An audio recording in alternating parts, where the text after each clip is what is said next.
E são nossas convidadas Elizabeth Brasil, coordenadora de estrutura de atendimento a vítimas de violência doméstica do FEM, Feministas em Movimento, e Raquel Caniço, advogada de Direito Penal. Muito boa tarde às duas.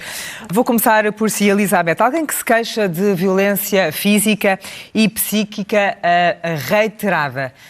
E nós estamos a falar de alguém que está casado há muitos anos, por volta de 30 anos. A pergunta que se coloca é porquê esta queixa agora, ao fim de tantos anos? É normal que as vítimas demorem tanto tempo a fazer finalmente essa denúncia? Olá, muito boa tarde a ambas, boa tarde a quem nos ouve também. Pois as vítimas têm o tempo das vítimas é o seu tempo próprio e muitas pessoas demoram muitos anos até denunciarem uma situação e estarem prontas para aquilo que também é a exigência do próprio processo de denúncia e todo o processo de crime. Há outras que à primeira denunciam. Portanto, é algo que é muito próprio, individual, portanto não temos aqui uma forma de ser ou de estar perante uma situação destas e, portanto, é agora que a pessoa se sentiu à vontade e com a necessidade de avançar com esta denúncia e assim o faz. Portanto, temos várias situações e diversas entre si. Raquel, aqui em estúdio, temos uma denúncia que foi feita, um magistrado que achou que a pessoa devia ser detida, foi emitido um mandado de detenção, esta pessoa foi levada, neste caso, a Castelo Branco, para o primeiro interrogatório, como já percebemos, foi adiado devido a uma greve. O que é que se segue agora? Porque há prazos a cumprir. Claro, exatamente. Na violência doméstica e em qualquer outro processo de natureza penal, há um prazo de 48 horas em que o arguido, sendo detido, tem que ser sujeito a um juiz de instrução criminal e ser-lhe aplicada uma medida de coação, mediante também as circunstâncias do caso. E, portanto, eu creio que amanhã, da parte da manhã, previsivelmente será ouvido nessa condição. Estes prazos acontecem inclusivamente num processo que tem uma natureza urgente, porque os processos de violência doméstica correm em férias, correm em períodos festivos, portanto não param, não se suspendem e portanto tem mesmo que acontecer essa apresentação em juízo por parte do arguido. Isto, por norma, nestes casos de violência doméstica, o que é que a estatística diz relativamente às medidas de coação que os juízes decidem? Olha, tem havido uma alteração nos últimos anos relativamente a estes processos. Portanto, eu posso dizer que ainda sou do tempo em que a violência doméstica é um crime de natureza semipúblico e, portanto, não havia grande aplicação de medidas de coação de relevo relativamente aos arguidos. Neste momento, por força até dos mídia, tem havido, de facto, um conhecimento mais aprofundado e uma consciência do ponto de vista social relativamente a isso, para esta realidade.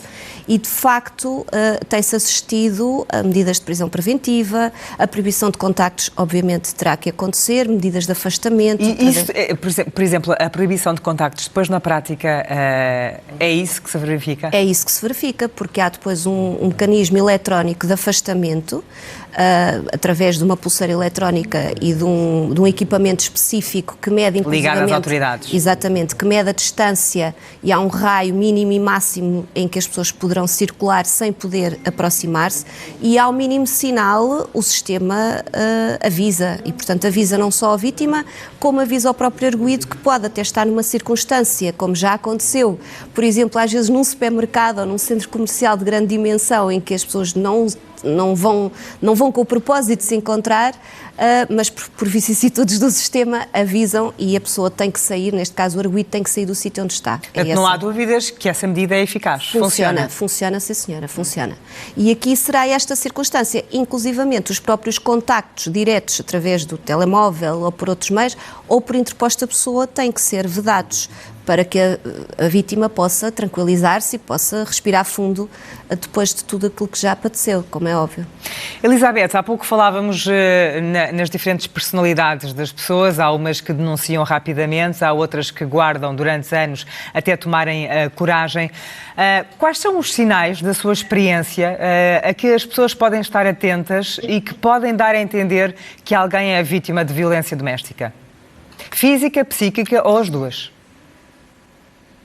ou as duas, ou sexual, há várias, ou até económica. Nós temos várias tipologias de violência e o nosso Código Penal e o nosso artigo 152 tem vindo também por causa também da Convenção de Istambul, em vigor em Portugal desde agosto, de 1 de agosto de 2014, a vir também a aprimorar aquilo que é o seu sistema jurídico-penal.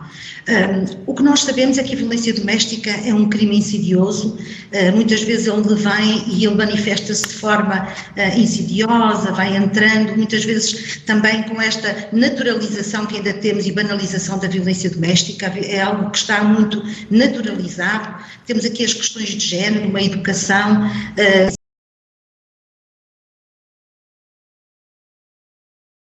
e em particular contra jovens raparigas, mulheres e por aí fora. Portanto, às vezes dar conta que se é vítima de violência doméstica... Deixe-me interrompê-lo. O que está a querer dizer é que há uma certa, de uma maneira geral, condescendência com este tipo de crime? Sim, ainda verificamos isto.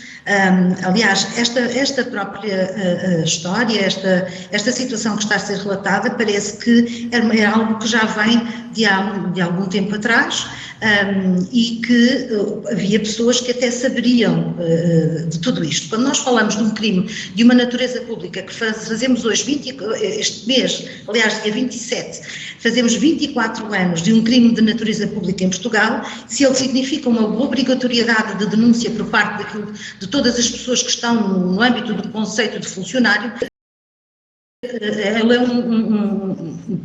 as outras pessoas podem denunciar. Portugal tem desde 1999, com o primeiro Plano Nacional contra a Violência Doméstica, todas as campanhas que anualmente saem, é algo que é muito visível na nossa sociedade, tem muito peso na denúncia, para que as pessoas possam denunciar. A verdade é que nós trabalhamos nisto todos os dias e aquilo que percepcionamos é que ainda estamos longe de uma sociedade que é ativa, proativa, da forma como nós esperamos. A violência doméstica ainda assim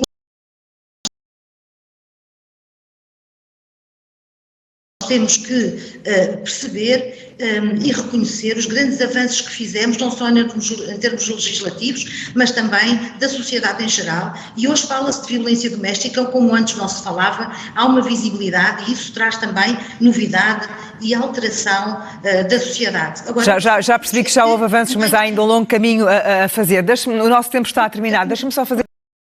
E esta serve também para a Raquel, que está aqui em estúdio.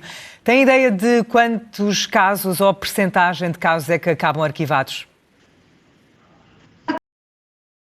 Das vítimas, a maior parte dos processos de violência doméstica acabam exatamente aí, arquivados. E, portanto, aquilo que vai para a condenação é uma ínfima parte. O que é que nós temos assistido? A doutora Raquel já o mencionou, nós temos assistido a um maior aumento da aplicação de medidas de coação neste tipo de crime. Ainda assim, ela é residual face ao número de denúncias que nós temos anualmente. E, portanto, nós temos uma média de 30 mil denúncias por crime de violência doméstica, o grosso destas denúncias acabam arquivadas, algumas vão para suspensão provisória do processo, e algo muito ínfimo vai para julgamento. E, portanto, é esta a realidade que temos e é este também o sinal que o sistema dá. E, portanto, muitas delas acabam por desacreditar num sistema que diz e que prevê algo que, na prática, fica muito, muito longe da proteção e da segurança das vítimas. Sem dúvida, é esta nossa realidade. Tenho mesmo de avançar e dar a palavra aqui à Raquel, que está em estúdio, porque o nosso tempo está a terminar. Fazia-lhe a mesma pergunta e este arquivamento, obviamente, tem a ver com falta de provas. Não tem a ver só necessariamente com a falta de prova, muitas vezes tem a ver com a própria vítima que silencia. Portanto, numa primeira fase, se houver uma denúncia de natureza através de outra pessoa, da sua família, ou um colega de trabalho, ou o que quer que seja, a própria acaba por silenciar-se e, portanto, torna-se mais difícil fazer-se uma investigação nesse sentido. E há muitos casos em que a vítima até toma coragem, apresenta a queixa e depois acaba ela própria por a retirar.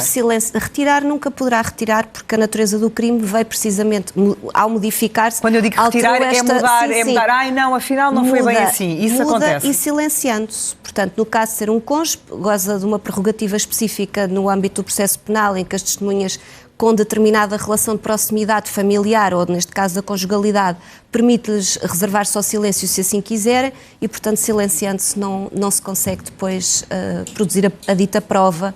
E daí uma das razões que leva ao arquivamento. Sim, sem dúvida. Resta-me agradecer a ambas o contributo que deram neste ciclo de Notícias Direto. Boa tarde às duas. Obrigada.